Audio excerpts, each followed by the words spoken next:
Peggy 18.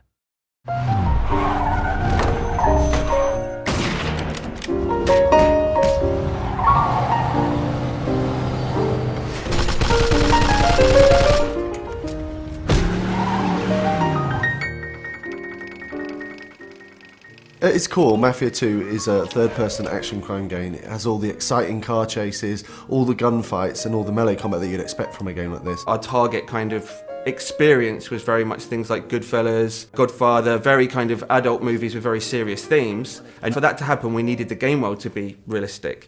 Shooting is one of the most important things in the game, and obviously, as we try to be realistic, our weapons are quite lethal.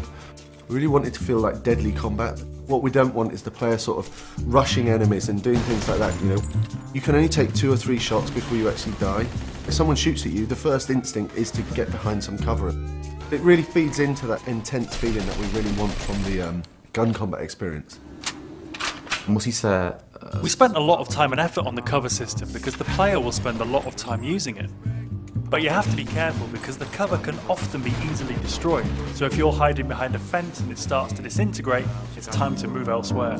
This destructibility was a big thing for us. We wanted to fill the whole city with a massive number of destructible objects, so the player felt that they could pretty much destroy anything. The player can use a wide range of weapons, from pistols to submachine guns. Of course, we had to include the classic Tommy gun that everyone knows from the Mafia movies. We do massive explosions from different stuff, like vehicles can be exploded. With some Molotov cocktails, they'll sort of set fire to the gasoline as it falls on the floor. And all these different things are things that you'd sort of expect from the 40s and 50s weaponry.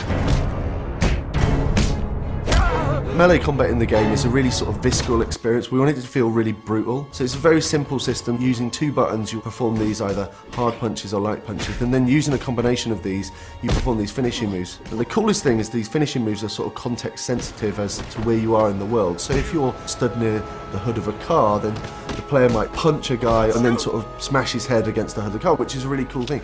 The driving model is very realistic. So you drive these things, they really feel like period cars. They feel very heavy, they feel really satisfying when you're driving them around. Once you get familiar with the controls, there's a real skill to doing the handbrake turns, the donuts and the skids in the street. The inspiration for these has been the cars and the car chases that you see in gangster movies. So if you visualise a gangster movie chase, you know, the cars screeching around the corner with the smoke coming off the tyres, guys shooting out of the windows with Tommy guns, this is very much one of the key goals for the driving experience.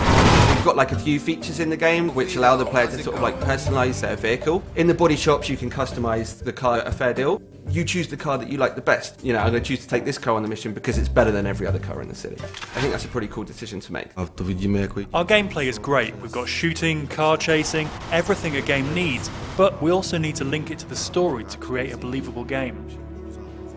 We needed to move away from some of the more arcadey conventions that you see in other open world games and focus more on a realistic experience for the player, so the player behaves like a Mafia gangster.